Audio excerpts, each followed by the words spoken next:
우리 국회가 22대 국회가 앞으로 이제 9일만 있으면은 새롭게 열립니다.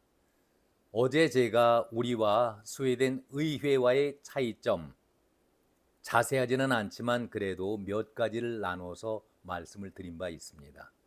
먼저 연봉이라든가 또 의원들의 수당 문제, 그리고 의정 활동을 하기 위해서 보좌진의 필요성 같은 문제.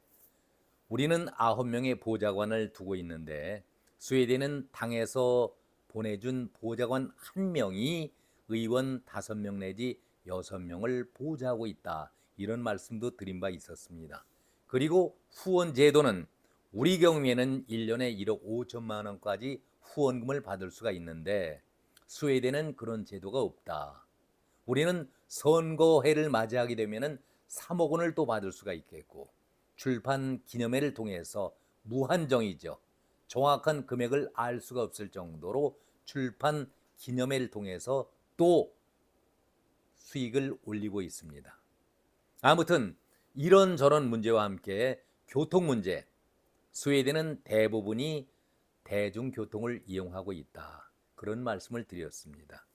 대부분 지하철이나 버스 그리고 자전거 아니면은 걸어 다니고 있다. 그런 말씀도 드린 바 있었습니다. 사무실의 규모는 우리는 45평 대형 아파트 수준의 의원 회관 사무실을 갖고 있는데 스웨덴 의원들은 그 10분의 1 정도, 4평 정도 손바닥만한 그러한 공간에서 책상과 의자 놓고 노트북만 있으면 충분하다 하는 것이 스웨덴 의원들의 공통적인 의견이었습니다. 우리와는 차이가 나도 엄청나게 차이를 보이고 있는 것 아니겠습니까? 우리 국회는 매번 임기를 마치면은 끝에 붙는 수식어가 있습니다. 좋지 않은 수식어지요. 이번 국회, 앞선 국회는 사상 최악의 국회였었다. 이런 얘기였습니다. 불명예스러운 그런 얘기죠. 20대 때에도 그리고 이제 내일 모레 끝을 내는 21대 국회에도 사상 최악의 무능한 국회였다. 이런 소리를 언론으로부터 듣고 있습니다. 그러기 때문에 참 부끄럽다. 이런 말씀을 드리는데 당사자인 국회의원들은 전혀 국민들만 부끄러워하지 의원들은 부끄러워하는 것 같지가 않습니다.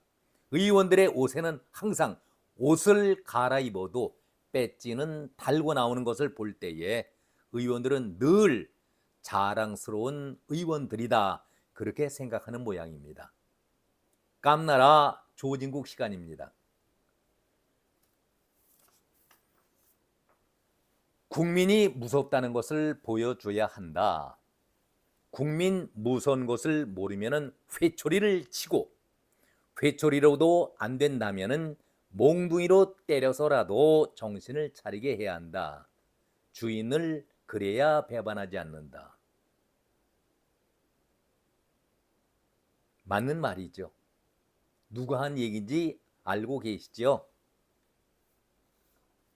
올해 선거전에서 이재명 대표가 천안 선거 지원 유세에서 이런 얘기를 한 바 있었습니다. 정말 회초리를 들고 몽둥이를 들어야 할 사람들은 국회의원들입니까? 아니면 국민들입니까? 어떻게 이렇게 두꺼운 얼굴을 갖고 뻔뻔하게 얘기를 하고 있는지 답답하다는 그런 생각을 가져봅니다. 맞는 말이긴 한데 자신들에게 하는 그런 말이 되어야 하지 국민을 향해서 한다는 그 말은 옳지 않은 것 아니겠습니까? 아무튼 최악의 국회 소리를 들었던 이번 국회가 이제 9일도 채 남겨놓지 않고 있습니다. 29일이면 끝을 납니다. 시작할 때에 지각 국회라는 소리를 들어왔던 21대 국회였었는데 87년 민주화 이후에 들어선 입법부 가운데서는 최악의 지각 국회였었습니다.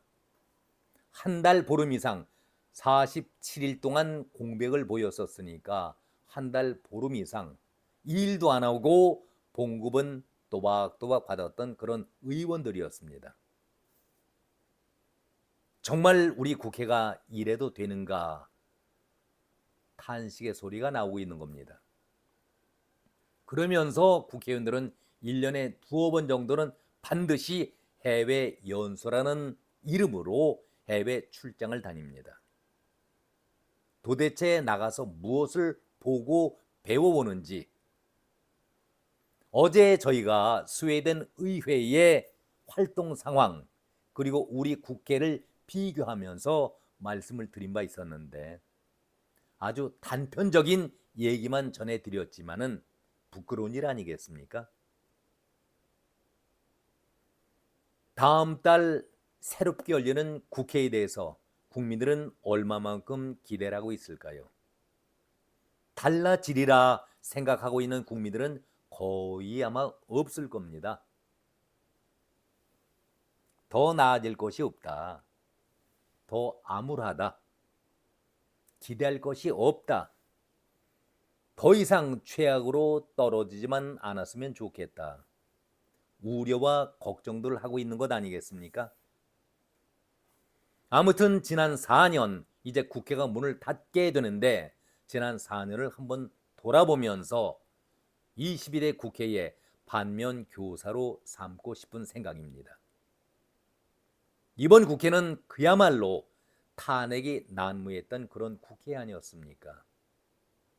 국회 헌정사상 처음으로 국무총리 해임 건의안을 가결시켰습니다.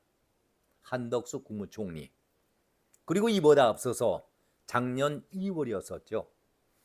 민주당이 주도하면서 이상민 행안부 장관에 대해서 탄핵 소추안을 가결했었습니다. 헌정사상 이것도 최초의 일이었습니다. 이것은 헌재에서 재판원 전원 일치 의견으로 탄핵안은 기각 처리가 되었지요. 어디 이것뿐이겠습니까?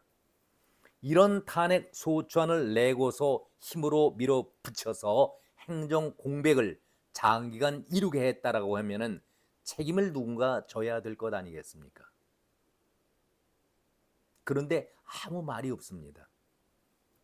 그러면서 오히려 헌재를 비난하고 있습니다. 매번 이런 식이라면은 자신들이 말하고 있는 입법, 행정, 사법 3개 부처 민주주의가 필요가 없는 것 아니겠습니까? 과연 우리의 민주주의는 어디에서 찾아야 합니까? 헌정사상 또 하나, 임성근 판사. 정말 치욕적인 것이죠. 사법부 수장이 김명수 아니었습니까? 아니, 김명수 대법원장이 사법부의 수장이 민주당과 결탁을 해서 민주당이 절대 반대를 하고 있으니 탄핵을 당해라 하는 그 얘기 아니겠습니까? 자기 소속 판사에게. 그리고 안동환, 손준성, 이정섭 검사의 탄핵안을 민주당의 주도로 국회에서 가결을 시켰습니다. 이 모든 것이 국회의 힘이죠. 다수의 의석을 차지하고 있는 민주당에서 일방적으로 힘으로 밀어붙였던 그런 것 아니겠습니까? 그리고 결과에 대해서는 아무 말이 없습니다. 누군가가 잘못됐다라고 얘기가 되는데 거기에 대해서는 이런 반구 대응이 없습니다. 검사나 판사가 다 독립적이고 그리고 법의체 아니겠습니까? 인격체이면서 법의 한 기관들 아니겠습니까? 자신들에게 협조하고 동조하지 않으면 적으로 간주하고 갈라치기 하면서 공격을 해야 되는 것이 지금의 국회 양태 아니겠습니까? 인사청문 보고서는 당연히 국회에서 여야 합의로 처리하는 것이 옳은 자세인데 채택이 안 되는 것이 이번 윤석열 정권에서 아주 유독이 많이 일어나고 있습니다. 이제는 하나의 국회의 관행처럼 이어져 가고 있습니다. 청문 보고서가 없이 윤석열 대통령 집권 2년 사이에 24명의 장관급의 인사가 청문 보고서도 없이 그대로 임명이 되었습니다. 앞섰던 문재인 정권에서는 5년 동안에 33명이 인사청문회 보고 없이 그대로 임명이 된 바 있었지만은 5년에 33명이었고 지금은 2년에 24명이었습니다. 자, 그렇다면은 후보자의 능력을 검증하기보다는 정쟁으로 치우치고 있다라는 느낌을 누구나가 받을 수 있는 것 아니겠습니까? 숫자가 더 늘어날 가능성이 충분히 있다. 우려하고 있는 것이 국민들입니다. 국민들이 걱정하고 있습니다. 참여연대 의정감시센터 통계에 따른다면은 고발, 수사, 그리고 기소 재판을 받는 사람이 국회의원들 300명 가운데서 100명 정도에 이른다고 합니다. 여기는 물론 중복 제외라든가 무죄 확정된 사람도 포함이 되긴 하겠지만 국민을 대표한다는 사람들이 3명 중 1명꼴로 피의자다, 피고인이다 소리를 듣고 있다는 현실 자체가 얼마나 우리를 암울하게 하고 있습니까? 혐의 내용이 어떻습니까? 지저분하지요. 공직선거법, 정치자금법 위반 혐의가 28명, 그리고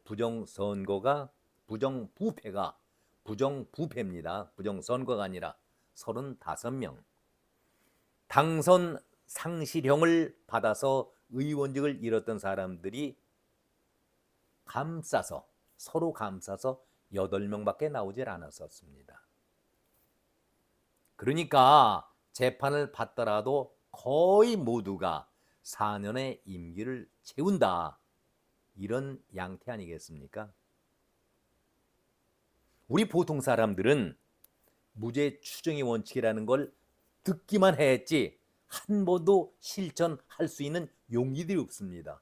두렵지요. 검찰 얘기만 들어도 부들부들 떠는 사람들이 우리 보통 평민들 아닙니까? 잠을 자지 못하고 또 재판을 받는다. 그야말로 속된 표현에서 거의 죽어가는 심정 아니겠습니까? 두렵고 떨리고, 그런데 의원들은 대부분 이런 범죄 혐의를 받는다 할지라도 그거 정치적인 목적으로 수사하는 것이야, 나와는 상관이 없다라고 치부해 버립니다. 그러면서 요리조리 방탄 옷을 입어가면서 4년의 임기를 거의 다 채우고 있는 것 아니겠습니까? 그렇다면은 세비 다 받고 자기 임기 다 채우고 얼마나 불공평한 얘기입니까? 얼마나 불공평한 얘기가 아니라 근본이 잘못된 거 아니겠습니까? 법을 만드는 사람들이 법을 지키지 않고 피의자다, 피고인이 된다. 불행한 일이죠. 그러면서 누구 보고 법을 지키라고 말을 할 수 있습니까? 몽둥이를 누가 들어야 합니까? 단순하게 한번 얘기 풀어가 보죠. 송영길 돈봉투 사건, 연루된 사람이 20명이라고 검찰이 밝혔습니다. 그런데 이들의 상당수가 이번 국회에 새롭게 배지를 달고 다시 들어옵니다. 일반인들은 감히 상상할 수도 없는 그 일들을 배지를 달았다는 이유 하나만으로 저들은 뻔뻔하게 다시 국회에 들어오고 있습니다. 이제 문을 닫기까지 열흘도 채 남질 않았는데 발의 법안이 2만 6천여 개입니다. 4년여 동안. 그런데 통과된 법안이 정확하게 어제까지 9,454건이었습니다. 만 건이 채 되질 않습니다. 제가 기록에는 고작 10,000건이라고 썼지만은 9,454건이었습니다. 나머지 16,000여 건이 계류 상태로 남아 있습니다. 법을 만들 국회의원들이 자기 몫을, 자기 의무를 다했다고 우리가 말할 수 있습니까? 정말 우라가 치밀고 화가 나면서 세비가 아깝다. 저는 그렇게 생각을 합니다. 한마디로 이게 국회입니까? 자기들은 찾아 먹을 것 다 찾아 먹으면서 더 먹을 것이 없나 이런 생각만을 하고 있는데, 김진표 의장을 한번 예로 들어보죠. 의장은 임기가 2년입니다. 전반기 후반기 의장이 다르니까. 말이 좋아서 그렇지 2년의 임기 가운데서 17번 해외 출장을 나갑니다. 그러니까 한 달 보름여 만에 10여일 이상씩 해외 출장을 나갑니다. 이름은 다 의원 외교라는 이름으로 최고의 대우 받아가면서 다니고 있죠. 17번 해외에 나가면서 중복되는 나라를 제외하고 37개 나라를 5대양 6대주 아주 골고루 다니면서 가보지 않은 나라를 골고루 다 다녀왔습니다. 얼마나 영광스럽겠습니까? 700여일 의장으로서 일하는 그 사이에 150여일 동안, 정확하게 154일 동안 나가서 해외 활동을 했습니다. 어디 김진표뿐이겠습니까? 국회의원들 1년에 2번 이상 최소한 해외에 나들이 갑니다. 이때에는 여야 정쟁이 필요가 없죠. 서로 손잡고 다정하게, 이것이 우리 국회의 현실 아닙니까? 의원 연수를 다녀온다. 배워야지요. 좋은 거 배워야 하는데 우리보다 훨씬 떨어지고 모든 조건이 제도가 미비한 나라에 연수를 다녀온다. 무슨 이유일까요? 오해 살만한 일은 하지 말았어야 하는데 우리 국회의원들은 전혀 그런 점에 대해서는 생각들을 하지 않고 있습니다. 이런데 우리가 저들에게 무엇을 기대할 수가 있겠습니까? 스웨덴 의원들은 4평짜리 그야말로 좁은 손바닥만한 좁은 공간에서 책상과 의자, 노트북만 있으면 국가를 위해서, 국민들을 위해서 충분히 일할 수 있다. 이렇게 얘기를 하고 있는데 우리는 보좌진이 9명씩이나 그리고 45평 정도의 넓은 그런 사무실에서 여유 있게 생활하고 있습니다. 각종 특혜와 특권을 누려가면서. 국회의원의 연봉 다 아시죠? 올해 2024년도 연봉 1억 5,690만 원입니다. 끔찍하지요. 4, 9급 보좌진의 9명의 연봉이 무려 5억 5,999만 원, 5억 6천만 원 정도가 됩니다. 사무실 운영 지원과 공무수행 출장비, 입법정책 개발비 등을 포함해서 적게는 9,714만 원을 받는 사람이 있는가 하면은 많게는 1억 3,646만 원을 받습니다. 명절 때 800만 원 정도를 또 따로 받죠. 도대체 이 사람들에게 명절 비용으로 800여만 원씩을 주는 이유를 저는 모르겠습니다. 결국은 1인당 국회의원 한 사람에게 드는 비용이 약 8억 5천만 원입니다. 끔찍한 거 아닙니까? 우리 연봉이 높다, 1억을 넘는다, 압니다 하는데 8억 5천만 원입니다. 300명 의원이니까 얼마입니까? 2,550억 원. 천문학적인 숫자가 우리 국회의원들을 향해서 이 돈이 쓰여지고 있습니다.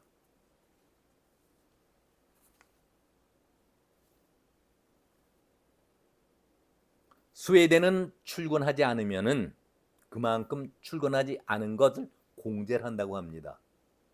그런데 우리나라는 무노동 무임금 제도가 적용이 되질 않고 있죠. 자, 이번에 이제 9일만 지나면은 22대 국회, 많은 국민들이 기대를 걸고 있지도 않기는 하지만 그래도 희망을 걸어야 하는 것이 우리 국민들 마음 아니겠습니까? 이제 결론입니다. 국민 무섭다는 것을 보여줘야 한다. 국민 무서운 줄 모르면은 회초리로 치고, 회초리라도 안 되면은 몽둥이로 때려서라도 정신을 차리게 해야 주인을 배반하지 않는다. 이재명 씨가 이렇게 정부를 공격했습니다. 그러는 자신은 어떤지 반문해 보길 바랍니다. 이제 국회가 21대 국회가 문을 닫기에 앞서서 최고의 명언이라고 저는 생각을 합니다. 다시 한번 인용해 보도록 하겠습니다. 지금까지 그랬던 것처럼 소환한다면 10번 아니라 100번이라도 응하겠습니다. 구속영장을 청구하면 제발로 출석을 해서 영장 실질 심사받고 검찰의 무도함을 밝히겠습니다. 이건 누가 한 말이죠? 그렇습니다. 이재명이 작년 6월에 국회 대표 연설에 한 말입니다.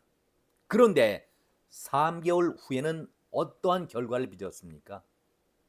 불체포 특권을 스스로 포기하겠다 이런 얘기하고 검찰이 부르면은 스스로 10번이고 100번이고 검찰에 나가겠다 그렇게 얘기한 사람이 9월 달에는 제발 동료 여러분, 나 불체포 특권 포기하고 안 오고 차고 문제가 아니라 부결시켜 주세요. 그것이 이재명의 두 얼굴 아니었었습니까? 도대체 국회에 야당 대표 아니라 당을 대표하는 사람으로서 범죄 혐의 그리고 피의자, 피고인 소리를 들어본 사람이 있었습니까? 이런 데에 국회가 제대로 정상화될 수 있다라고 어느 누가 생각하겠습니까? 스웨덴이 국민 신뢰도가 63.3%, 우리는 24.1%였습니다. 어느 국민들이 국회의원들을 신뢰할 수가 있겠습니까? 이재명 대표는 회초리를 들자.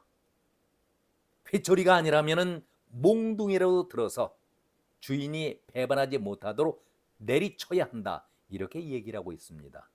정작 몽둥이를 들어야 할 사람은 국회의원들입니까? 아니면 국민들입니까? 오늘은 여기까지입니다. 여러분 고맙습니다.